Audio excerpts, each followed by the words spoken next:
നമ്മളിങ്ങനെ ആവേശത്തോടു കൂടി നിൽക്കുന്ന പ്രായമാണല്ലോ. 34 വയസ്സാണ് എനിക്കപ്പോൾ. അപ്പോൾ ഉത്സാഹത്തോടു കൂടി എന്തും ചെയ്യാം എന്ന് പറഞ്ഞ് നിൽക്കുന്ന പ്രായം. അപ്പോൾ അഷ്ടപത് മലകളിൽ പോവാം, അത് ചിത്രീകരിക്കാം എന്ന് പറഞ്ഞ് പോവാണ്. ഞങ്ങൾ കുറച്ച് പേര് തീരുമാനിച്ചു പോയി. അത് കഴിഞ്ഞിട്ട് സരയു ഇങ്ങനെ ഉറഞ്ഞു കിടക്കുകയാണ്. അതിലൂടെ നടന്നു പോയാൽ നമ്മുടെ കാല് അതിൻ്റെ ഉള്ളിലേക്ക് പെട്ട് കഴിഞ്ഞാൽ പിന്നെ അത് എടുക്കാൻ പറ്റില്ല എന്നൊക്കെ ഇങ്ങനെ ഗൈഡ് പറഞ്ഞപ്പോൾ കുറേ പേര് എന്നാൽ വേണ്ടാന്ന് പറഞ്ഞ് മാറി. ഞങ്ങളൊരു 3-4 പേരെ അപ്പുറത്തേക്ക് പോയുള്ളൂ. ക്രോസ് ചെയ്ത് അപ്പുറത്തേക്ക് പോയി അവിടെ ചെന്ന് അപ്പോൾ ഈ പറഞ്ഞ പോലെ തന്നെ തപോവന സ്വാമികളുടെ എന്തോ ഒരു കോട്ട ഞാൻ പറഞ്ഞു, എനിക്കിപ്പോഴും ഓർമ്മയുണ്ട് അതിനെക്കുറിച്ച് പറഞ്ഞ അദ്ദേഹത്തിൻ്റെ ഒരു ഹിമാലയത്തെക്കുറിച്ചുള്ള അനുഭവത്തെക്കുറിച്ച് ഞാനിങ്ങനെ നറേറ്റ് ചെയ്തുകൊണ്ടിരിക്കുക, എക്സ്പ്ലെയിൻ ചെയ്തുകൊണ്ടിരിക്കുന്ന സമയത്ത് എനിക്ക് പെട്ടെന്ന് ശ്വാസം കിട്ടുന്നില്ല വെച്ചാൽ പറയാൻ പറ്റുന്നില്ല. വല്ലാണ്ട് ബുദ്ധിമുട്ട്, ഇങ്ങനെ പാൽപിറ്റേഷൻ പോലെ, നമുക്ക് ശ്വാസം ഇങ്ങനെ കിട്ടാത്ത പോലെ ഒരു ബുദ്ധിമുട്ട് വരാം. അപ്പോൾ ഞാൻ പെട്ടെന്ന് എനിക്കന്ന് അവിടെ ഇരുന്നാലേ പറ്റുള്ളൂ. അപ്പോൾ ഞാനിങ്ങനെ പ്രശാന്ത് ക്യാമറമാനോട് പറഞ്ഞു, ഒരു കാര്യം ചെയ്യും, നിങ്ങൾ നടന്ന് മുകളിലേക്ക് കയറുക. അവർ 3 പേരുണ്ട്, ഒരു കേണലും ഉണ്ട് നമ്മുടെ കൂടെ, അരുണുണ്ട്.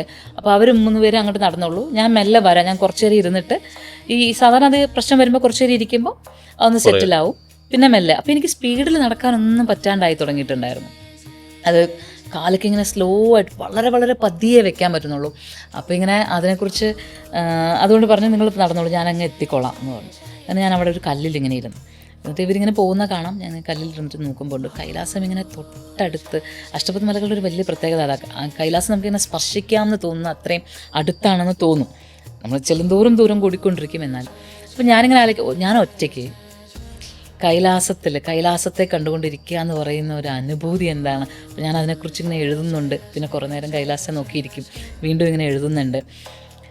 അങ്ങനെ ഇരിക്കുമ്പോഴാണ് ഈ നായ്ക്കളുടെ ശബ്ദം കേൾക്കുന്നത്, പട്ടികൾ വരുന്നത്. അപ്പോൾ ഒരു മലയിൽ നോക്കുമ്പോൾ കുറേ നായ്ക്കളിങ്ങനെ വരാം. അപ്പോൾ നമ്മുടെ അവിടുത്തെ ടിബറ്റൻ ഗൈഡ് നമ്മളോട് ഇങ്ങനെ പറഞ്ഞിരുന്നു, പട്ടികൾ നിങ്ങളെ കണ്ടു കഴിഞ്ഞാൽ മനുഷ്യമാംസത്തിൻ്റെ രുചി അവർക്ക് അറിയാവുന്നതുകൊണ്ട് ഒറ്റയ്ക്കാണെന്ന് കണ്ട അറ്റാക്ക് ചെയ്യുമെന്ന് തലേദിവസം അദ്ദേഹം പറഞ്ഞിട്ടുണ്ട്. അപ്പോൾ ഇതാണ് പെട്ടെന്ന് മനസ്സിലേക്ക് ഓർമ്മ വരുന്നത്. പട്ടികൾ വരുന്നു, ഞാനിങ്ങനെ സഹായത്തിനായിട്ട് നോക്കുമ്പോൾ ആരെയും കാണാനില്ല. പുഴയുടെ അക്കരെ ഇരുന്നവരെ എനിക്ക് നേരത്തെ കാണാമായിരുന്നു, പക്ഷേ ഈ പേടിച്ചിട്ട് നോക്കുമ്പോൾ ആരെയും കാണാനില്ല. മുകളിലേക്ക് നോക്കുമ്പോൾ അവരെയും കാണാനില്ല. അപ്പോൾ ജീവിതത്തിൽ ആദ്യമായിട്ട് പേടി. ഞാൻ എന്നെക്കുറിച്ച് വിചാരിക്കുന്നത് ഒരു പേടിയുമില്ലാത്ത വളരെ ബോൾഡായിട്ടുള്ള ഒരു സ്ത്രീ എന്നാണ് ഞാൻ എന്നെക്കുറിച്ച് വിചാരിച്ച് വെച്ചിരിക്കുന്നത്. ആരുടെയും മുന്നിൽ കരയാത്ത, മനസ്സിലായില്ലേ, അങ്ങനെയൊക്കെ അതൊക്കെ നാണക്കേടായിട്ട് കരുതുന്ന ഒരു വ്യക്തിയായിട്ട് എന്നെ കരുതുന്നു. ഞാൻ ഭയന്നെൻ്റെ ശരീരം മുഴുവൻ ഇങ്ങനെ കിളികിലേന്ന് വിറയ്ക്കുക. നായ്ക്കളിങ്ങനെ വരുന്നത് എന്നെ ആര് സഹായിക്കും, എനിക്ക് എന്ത് ചെയ്യാൻ പറ്റും എന്ന് ആലോചിക്കുക. ഒരു രക്ഷയില്ല, എനിക്ക് എന്താ വേണ്ടതെന്ന് അറിയില്ല, എന്താ ചെയ്യേണ്ടത് അറിയില്ല, അതായിരുന്നു വിഷമിക്കുക.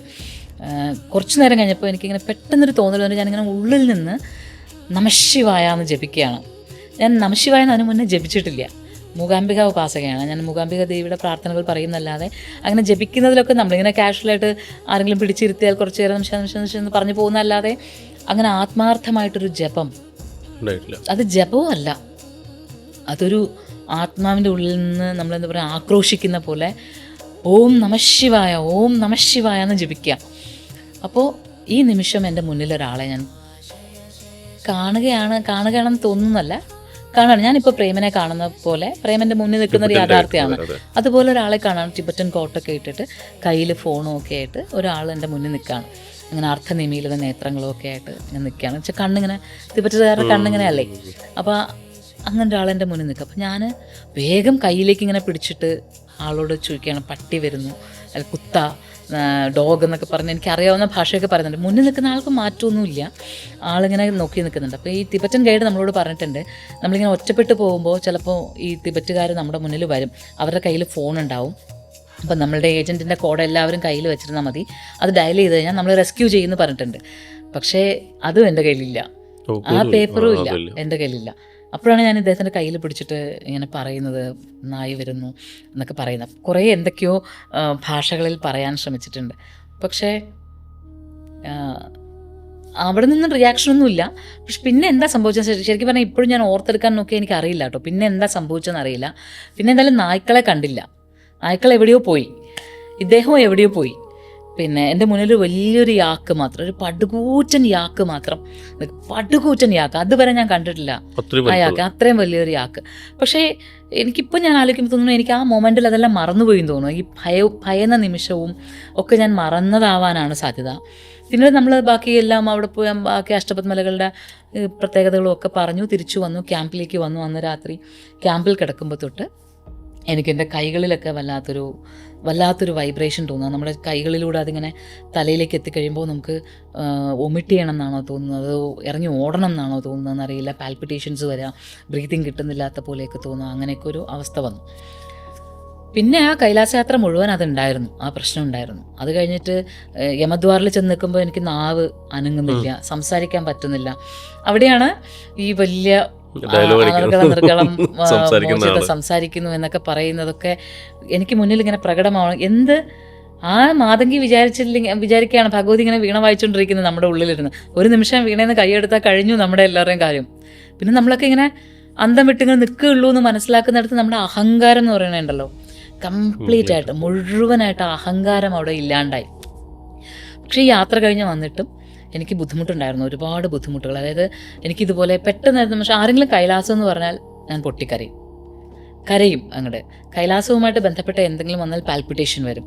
ചിലപ്പോൾ വീട്ടിലിരിക്കുമ്പോൾ എനിക്ക് പെട്ടെന്ന് പുറത്തേക്ക് ഇറങ്ങി വേഗം ഒന്നിങ്ങനെ നടന്നു പോയില്ലെങ്കിൽ എത്ര വേഗത്തിൽ ഓടാൻ പറ്റും, ഈ ഓടുന്ന പോലെ ഓടിയില്ലെങ്കിൽ എനിക്ക് എന്തെങ്കിലും സംഭവിക്കും തോന്നുന്നു, ഞാൻ ഓടും. അങ്ങനെ ആൾക്കാരെ കാണണ്ട, ആൾക്കാരുടെ സംസാരം കേൾക്കണ്ട, ആരുമായിട്ടും ഒരു കണക്ഷൻ വേണ്ട. അപ്പോൾ ഫാമിലിയുള്ള ഒരാളാവുമ്പോഴേ കുട്ടികൾ, എൻ്റെ മകന് 2.5 വയസ്സാണ്, അപ്പോൾ മകൾക്ക് 12 വയസ്സും. അപ്പോൾ അവർ ആദ്യമായിട്ടാണ് അത്രയും നാളെന്നെ കാണാതിരിക്കുന്നത്, 10-15 ദിവസം കാണാതിരുന്നു, 2 ആഴ്ചയോളം കുട്ടികൾ എന്നെ കാണാതിരിക്കുക. അത് കഴിഞ്ഞിട്ട് വരുമ്പോഴും എനിക്ക് മനസ്സിലാകുന്നുണ്ട്, ആ ഇമോഷൻസ് എനിക്ക് മനസ്സിലാകുന്നുണ്ട്. ഞാൻ എന്നെ കാണുമ്പോൾ എൻ്റെ മകൻ ഇങ്ങനെ ഓടി ഒന്ന് കെട്ടിപ്പിടിച്ച് അങ്ങനെ ഇരിക്കുക, ഒന്നും മിണ്ടാണ്ട് കുറേ നേരം. അപ്പോൾ ആ ഇമോഷൻസൊക്കെ എനിക്ക് ഉൾക്കൊള്ളാൻ പറ്റുന്നുണ്ട്. അപ്പോൾ തിരിച്ചതേപോലെ അവനെ പിടിക്കുമ്പോൾ ഒക്കെ. പക്ഷെ പിന്നെ എനിക്കെന്തോ സംഭവിക്കുന്നുണ്ട്, എനിക്കത് മനസ്സിലാകുന്നില്ല, എന്താണെന്ന് ആരോടും വ്യക്തമാക്കി കൊടുക്കാൻ പറ്റുന്നില്ല, റീകണക്ട് ചെയ്യാൻ പറ്റുന്നില്ല, എന്താണെന്ന് ഇതെന്ന് മനസ്സിലാകുന്നില്ല. കാണാത്ത ഡോക്ടേഴ്സിനെ ഇല്ല, കാണാത്ത ഡോക്ടേഴ്സ് ആരും ഇല്ല. നമ്മുടെ ബാഹുലേയൻ ഡോക്ടറെയൊക്കെ എത്രയോ തവണ പോയി. കാരണം വെച്ചാൽ എനിക്ക് നമ്മുടെ പൾസ് നോക്കുമ്പോൾ 1, 2, 3, 4th ബീറ്റ് ഉണ്ട്, ഇല്ല 5, 6, 7, 8 ഇല്ല നോക്കുമ്പോൾ. അങ്ങനെയാണ് കാർഡിയോളജിസ്റ്റിനെ പോയി കണ്ടു. കാർഡിയോളജിസ്റ്റ് അദ്ദേഹം ശിവഭക്തനാണ്, അദ്ദേഹം കൈലാസത്തിൻ്റെ ഈ വീഡിയോസ് നമ്മൾ കാണുന്നുണ്ടായിരുന്നു. അപ്പോൾ അദ്ദേഹം വളരെ ശ്രദ്ധാപൂർവ്വം എല്ലാ കാര്യങ്ങളും നോക്കിയിട്ട് പറഞ്ഞു, നിങ്ങളുടെ ഈ ഹൃദയത്തിനൊരു കുഴപ്പമില്ല എന്ന് പറഞ്ഞു. അപ്പോൾ ഞാൻ ചോദിച്ചു, അപ്പോൾ എൻ്റെ ഒരു ഹൃദയമിടിപ്പ് എവിടെ പോയി ചോദിച്ചു. പറഞ്ഞു അത് മഹാദേവനോട് തന്നെ ചോദിക്കുക, അല്ലാതെ ഒന്നും പറയാൻ പറ്റില്ല പറയും. പക്ഷെ ആ സമയം ഒരു പീരീഡ് ഉണ്ടല്ലോ, ഒരു 1.5 വർഷം എന്ന് പറയണത് മാനസികമായിട്ട് ഒരുപാട്, കാരണം വെച്ചാൽ എനിക്ക് മനസ്സിലാകുന്നില്ല, എനിക്ക് എന്താ പറ്റിയെന്ന് മനസ്സിലാവുന്നില്ല. ഇനി മാനസികമായിട്ട് എന്തെങ്കിലും ഒരു വിഭ്രാന്തി ബാധിക്കുന്നതാണോ എന്ന് മനസ്സിലാകുന്നില്ല.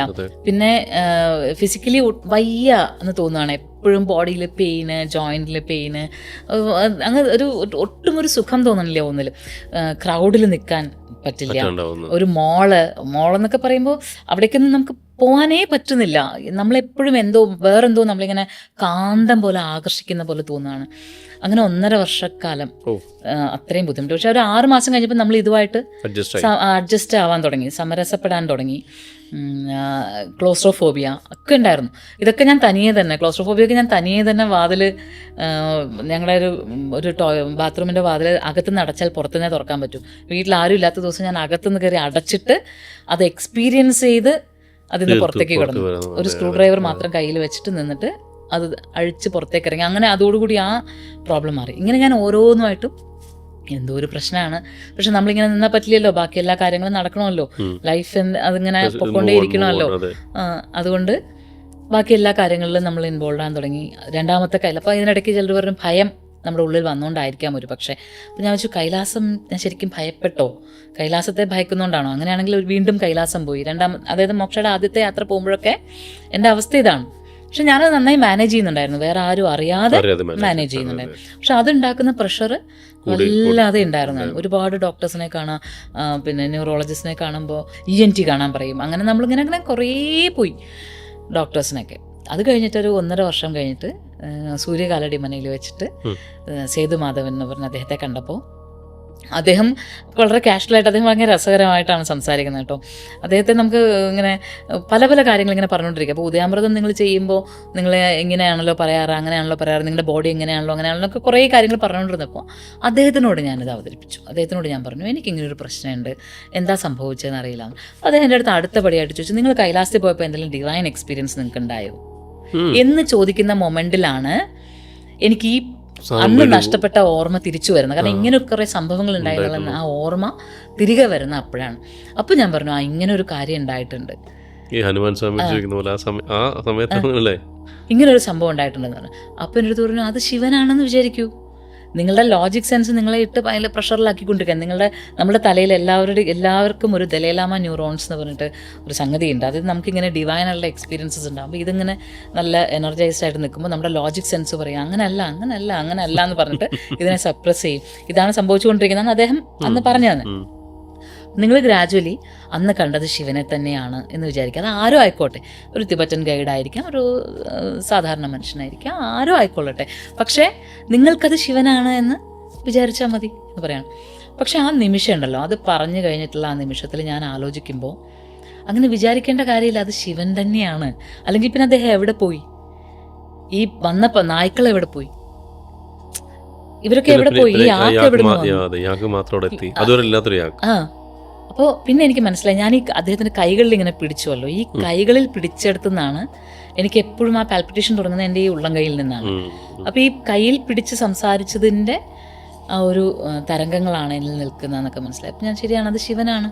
ഞാൻ വേറെ ആരെ എന്തിനു ബോധ്യപ്പെടുത്തണം, എനിക്കത് ശിവനാണ് എന്ന് വിചാരിച്ച നിമിഷം ഉള്ളിൽ നിന്ന് ഇങ്ങനെ കെട്ടഴിയുന്ന പോലെ ഫീൽ ചെയ്യും. പിന്നെ അവിടെ നിന്ന് ആ പ്രോബ്ലംസ് പിന്നെ എനിക്ക് ഉണ്ടായിട്ടില്ല. അങ്ങനത്തെ ഒരു വിഷയങ്ങളെല്ലാം അതോടുകൂടി മാറുമായിരുന്നു.